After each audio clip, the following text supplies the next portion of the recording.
नमस्कार, बहुत स्वागत आप सभी का एबीपी गंगा के न्यूज बुलेटिन में। मैं आपके साथ राजेंद्र देव और शुरुआत करेंगे एक बड़ी खबर के साथ। सहारनपुर से इस वक्त हमारे पास है, पानी के तेज बहाव में फंस गई है ट्रैक्टर ट्रॉली और किसान ने बहुत मशक्कत के बाद इस ट्रैक्टर को बाहर निकाला है। कैसे निकाला है ये देखिए आप। ट्रैक्टर के तेज बहाव में फंसने का वीडियो सामने आ गया है और इसे आप अपनी स्क्रीन पर देख रहे हैं। सहारनपुर का ये वीडियो आफत में आप देखिए। इस ट्रैक्टर पर सवार ट्रैक्टर ड्राइवर की जान, ये ट्रैक्टर तेज बहाव में फंस गया। धुआंधार उस वक्त बहाव था और बीच मझधार ये ट्रैक्टर फंसा हुआ जैसा कि आप देख पा रहे हैं। और उसके बाद देखिए इस ड्राइवर ने क्या किया। ट्रैक्टर जब बीच मझधार फंसा और धारा जब उसे पीछे धकेलने लगी तो उसके बाद ट्रैक्टर ड्राइवर ने क्या किया ये आप देखिए इस वीडियो में। सहारनपुर से ये वीडियो।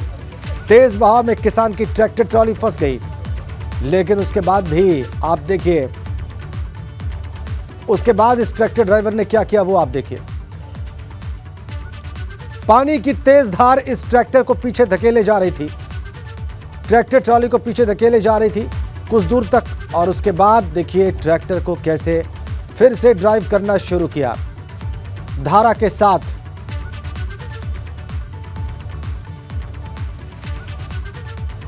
कड़ी मशक्कत के बाद इस ट्रैक्टर को बाहर निकालने में सफल रहा ये किसान, जो कि इस ट्रैक्टर को ड्राइव कर रहा था, चला रहा था। कुछ दूर तक तेज बहाव में ये ट्रैक्टर धारा के साथ ही आगे जाता रहा, लेकिन उसके बाद आप देखिए कुछ दूर कमांड खोने के बाद इस ट्रैक्टर की इस किसान ने क्या किया और कैसे इस ट्रैक्टर को कड़ी मशक्कत के बाद और सूझबूझ के साथ इस धारा से बाहर निकाला। ये देखिए आप सहारनपुर का ये वीडियो। तेज बहाव में बीच मझधार ये ट्रैक्टर ट्रॉली फंसी, लेकिन उसके बाद किसान ने पूरी सूझबूझ के साथ इस ट्रैक्टर को मशक्कत के साथ बाहर निकाला, वो हम आपको दिखा रहे हैं।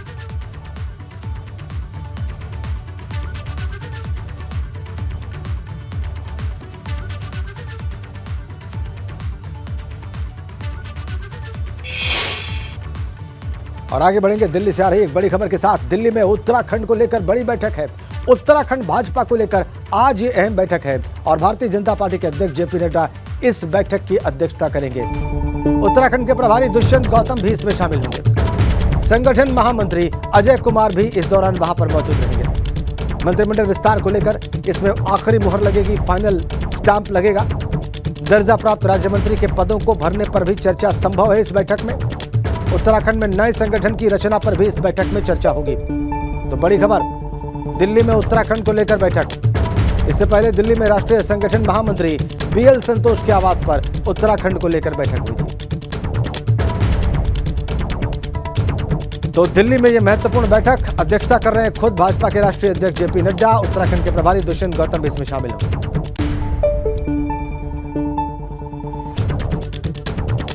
सीधा आप दिल्ली ही लिए चलते हैं। हमारे संवाददाता अविनाश तिवारी हमारे साथ जुड़ गए हैं और उनके साथ मौजूद हैं उत्तराखंड में भाजपा प्रभारी दुष्यंत गौतम। अविनाश, हमारे दर्शकों को बताइए और बात करिए आप दुष्यंत गौतम जी से कि आज की बैठक का अर्थ क्या है, इसके उद्देश्य क्या है।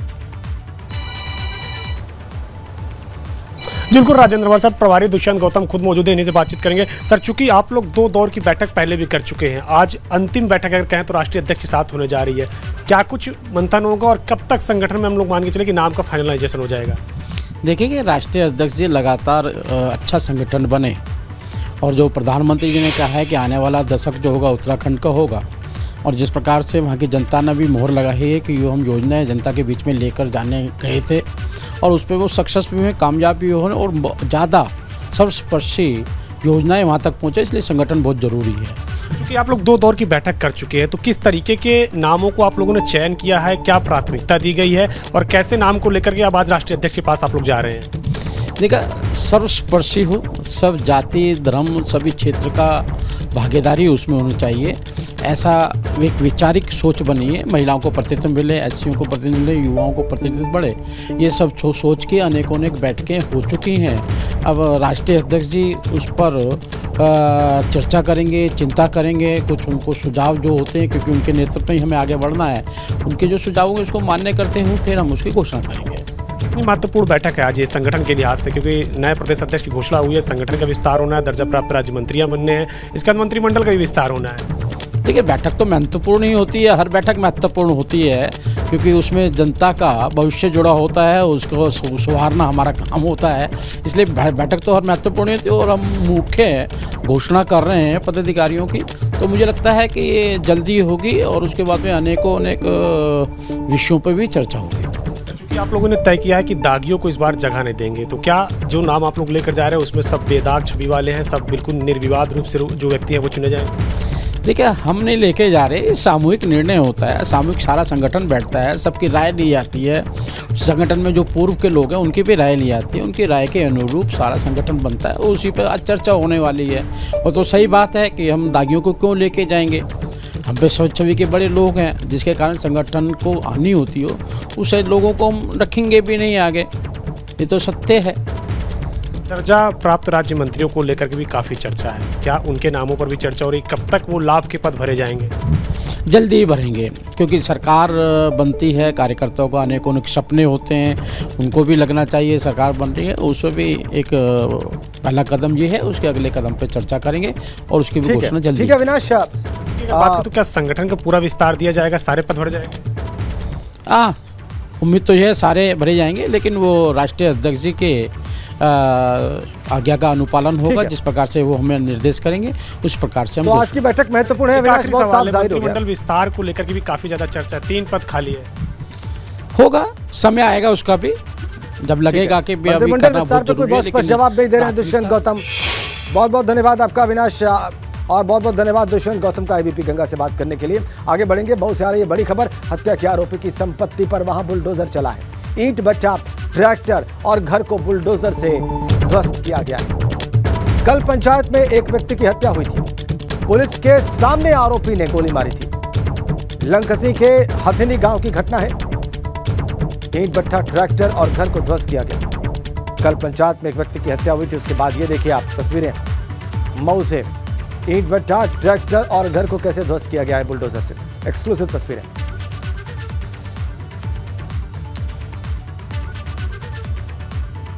हमारे मऊ संवाददाता राहुल सिंह इस वक्त हमारे साथ जुड़े हुए हैं। राहुल, इस पूरे प्रकरण के बारे में और इस कार्रवाई के बारे में बताएं। देखिए, ये कल एक घटना हुई थी जिसमें कि एक पंचायत हो रही थी, जिसमें कि मौके में पर वहाँ के स्थानीय पुलिस भी, हथनी पुलिस चौकी की पुलिस और उसके कांस्टेबल और यहाँ तक कि कहा जाए कि एसआई भी मौजूद थे इस पंचायत में। यह पंचायत एक नाली का विवाद था, नाली की क्वालिटी के विवाद को लेकर 2 पक्षों में विवाद था, जिसमें कि एक बताया जा रहा है कि पूर्व प्रधान जो वर्तमान में जिसकी तरफ से फायरिंग की गई, जिसके लड़के के द्वारा फायरिंग की गई, उसके यहाँ ये पंचायत चल रही थी और ये पंचायत जब विकराल रूप ले लिया। पुलिस ने दोनों पक्षों को समझाने का प्रयास किया, दोनों पक्षों को हटाया, लेकिन इसी बीच में जो पूर्व प्रधान है उसके एक लड़के ने आके और एक व्यक्ति को के ऊपर लक्ष्य साध करके गोली चलाई। जो व्यक्ति उनके वर्तमान में जो उनके साथी प्रधान है उसके विपक्ष में चुनाव लड़ा था, जिसकी मौके पे ही मौत हो गई थी, जिसमें जमकर लोगों ने बवाल किया था। उसकी बॉडी को भी लेकर भाग गए थे परिवार वाले, जिसमें पुलिस ने स्वयं निर्णय लेते हुए कल शाम को ये यूं कहा जाए कि उनका पुलिस का ये कहना था कि हम लोग असलाह खोज रहे हैं और प्रधान के जो पूर्व प्रधान के भट्ठे को जाकर बुलडोजर से ध्वस्त कर दिया गया, उनके गाड़ियों को कुचल दिया गया, वहाँ जितने रिहायशी आवास बने थे उनको तोड़ दिया गया। भट्ठे की चिमनी जब मौके पे मीडिया पहुंच गई तो बुलडोजर लेकर वो भाग गए।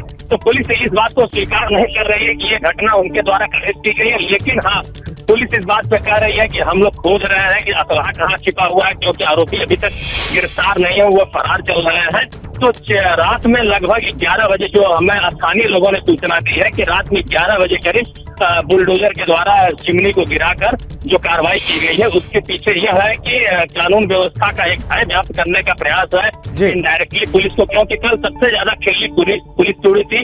पुलिस के सामने उस व्यक्ति को गोली मारी गई थी और मौके पे मौत भी हो गई थी, जिससे काफी हिनाई हुई। तो पुलिस ने इसको अपने करतूत को या कहा जाए कि अपने इस छोटी सी चूक को छिपाने के लिए बिना किसी फैसले के तुरंत जो है आरोपी के। ठीक है राहुल, बहुत बहुत धन्यवाद आपका। पूरी बात विस्तार से बताई राहुल ने। आगे बढ़ते हैं, गाजियाबाद से बड़ी खबर है। गाजीपुर बॉर्डर पर लंबा जाम लगा है। गाजीपुर बॉर्डर पर आज सुरक्षा सख्त है। जंतर मंतर पर किसानों की महापंचायत होनी है और इस महापंचायत को देखते हुए गाजीपुर बॉर्डर पर सुरक्षा सख्त कर दी गई है। दिल्ली पुल की तरफ से बैरिकेड लगा दिए गए हैं। बॉर्डर पर सभी गाड़ियों पर नजर रखी जा रही है। ये देखिए आप तस्वीरें, जंतर मंतर पर किसानों की महापंचायत होनी है। तस्वीरें आप देख लीजिए। इस महापंचायत के लिए क्या तैयारी है। गाजीपुर बॉर्डर पर गाड़ियों का लंबा जाम लगा हुआ है। क्योंकि बैरिकेड किया हुआ है पुलिस ने, इसलिए उधर जाने वाले वाहनों की लंबी कतार, लंबा जाम। गाजीपुर बॉर्डर पर आज सुरक्षा चाक चौबंद और सख्त।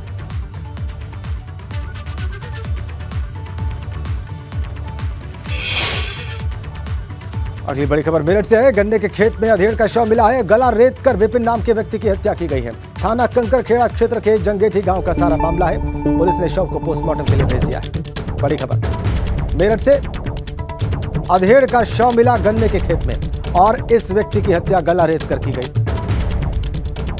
थाना कंकरखेड़ा इलाके के जंगेठी गांव का सारा मामला।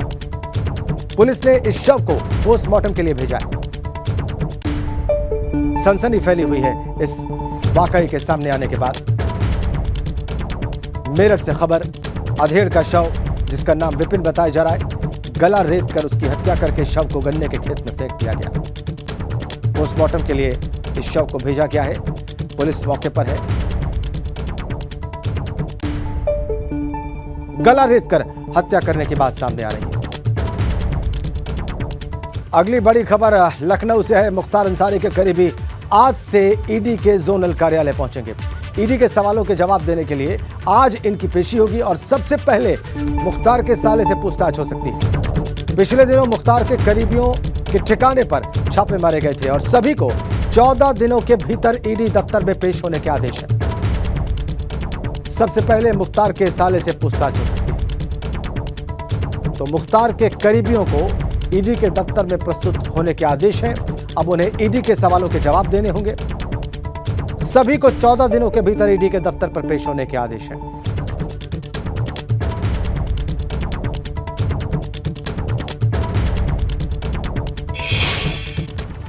इधर गाजीपुर के सांसद अफजाल अंसारी ने ईडी की कार्रवाई पर कहा कि सारे आक्रमण झेल लूंगा लेकिन किसी के सामने घुटने नहीं टेकूंगा।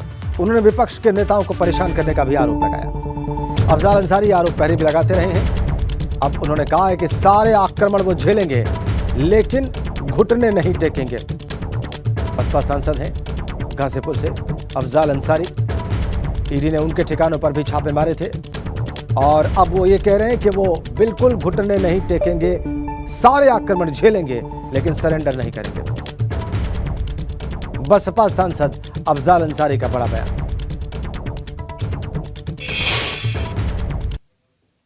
परेशान बाणसों कि कैसे इन लोगों को पस्त किया जाए।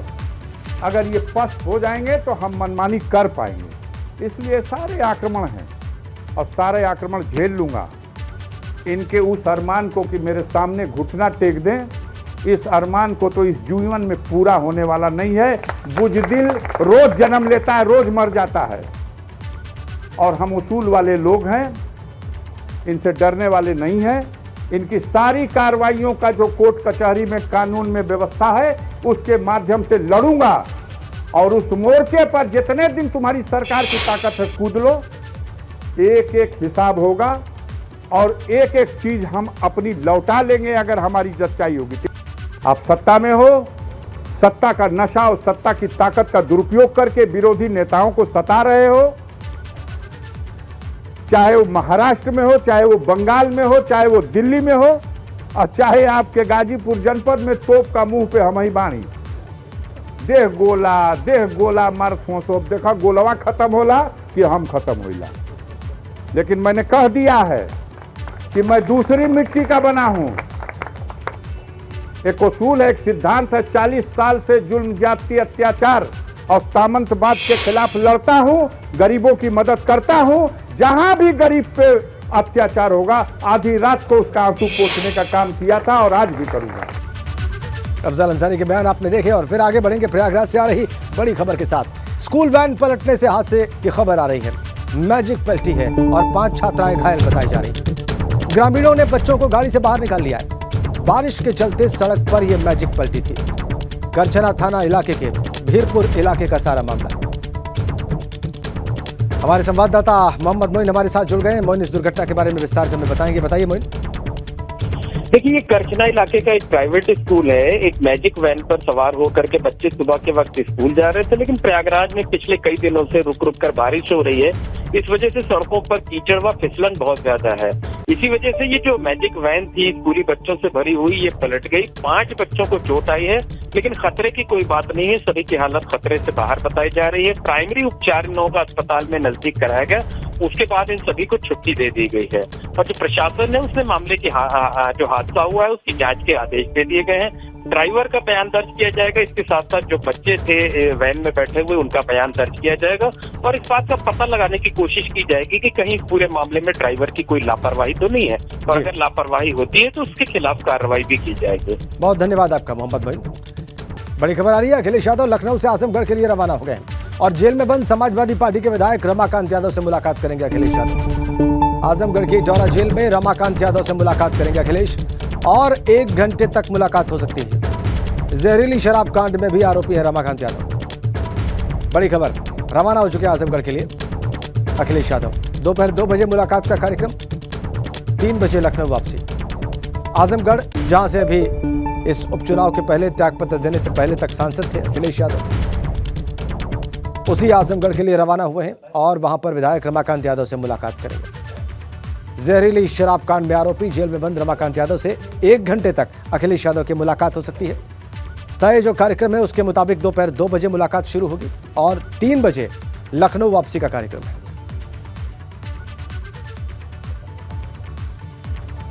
बड़ी खबर इस वक्त की, बड़ा अपडेट। दोपहर 2 बजे मुलाकात शुरू होगी, 3 बजे लखनऊ वापसी का कार्यक्रम अखिलेश यादव का।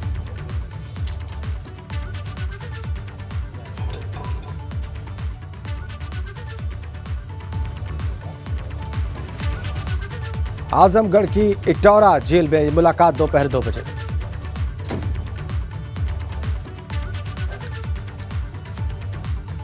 और इसके बाद आगे बढ़ेंगे एक और बड़ी खबर के साथ। रेलवे डिपार्टमेंट ने बहराइच वासियों को एक बड़ी सौगात दी है। बहराइच और श्रावस्ती जिले के लोग अब बड़ी लाइन की ट्रेन इंटरसिटी एक्सप्रेस से यात्रा करके वाराणसी जंक्शन तक पहुंच सकेंगे। आज सुबह 5:15 बजे बहराइच के सांसद अक्षयबर लाल गोंड ने हरी झंडी दिखाई इंटरसिटी एक्सप्रेस को और उसे वाराणसी के लिए रवाना किया। इस इंटरसिटी एक्सप्रेस से बहराइच के लोग अयोध्या और वाराणसी आध्यात्मिक नगरी तक की यात्रा कर सकेंगे। ट्रेन की शुरुआत होने से यात्रियों के मन में खुशी का माहौल है, खुशी की भावना है, स्वाभाविक है। बहराइच से यात्री अब अयोध्या और वाराणसी जा सकेंगे। सांसद जी बहुत पहले से प्रयास कर रहे थे इस गाड़ी को चलाने के लिए और क्षेत्र की जनता की भी काफ़ी डिमांड थी, तो फिर रेलवे बोर्ड ने इनके आग्रह को स्वीकार किया और ये महसूस किया गया कि हाँ इसकी ज़रूरत है यहाँ के इस ट्रेन के चलने की वजह से यहाँ की क्षेत्र की जनता को काफ़ी फायदा होगा, क्षेत्र का विकास भी होगा। अतः उसी के मद्देनजर फिर ये सारी व्यवस्था की गई है और आज ये गाड़ी को चलाएगा। बहुत अच्छा लगा, बहुत अच्छा लग रहा है और ऐसे मैं बहुत बहुत साधुवाद देना चाहूँगा माननीय सांसद श्री अक्षयबर गौड़ जी को, ये उनका प्रयास है। हालांकि इससे पहले भी और सांसदों ने प्रयास किया, लेकिन ये आज उनका प्रयास है। देखिए, इतनी जब से सूचना मिली है 17 अगस्त को, अपार जनसमूह में खुशी का माहौल बना हुआ है।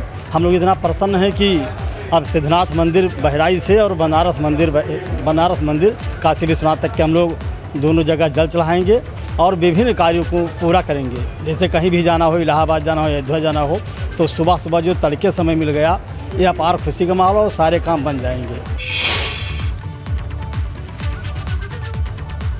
तो बहराइच के लोग प्रसन्न हैं क्योंकि उन्हें इस इंटरसिटी एक्सप्रेस से अयोध्या और वाराणसी की यात्रा का अवसर मिल रहा है। इसी खबर के साथ इस बुलेटिन में फिलहाल इतना ही।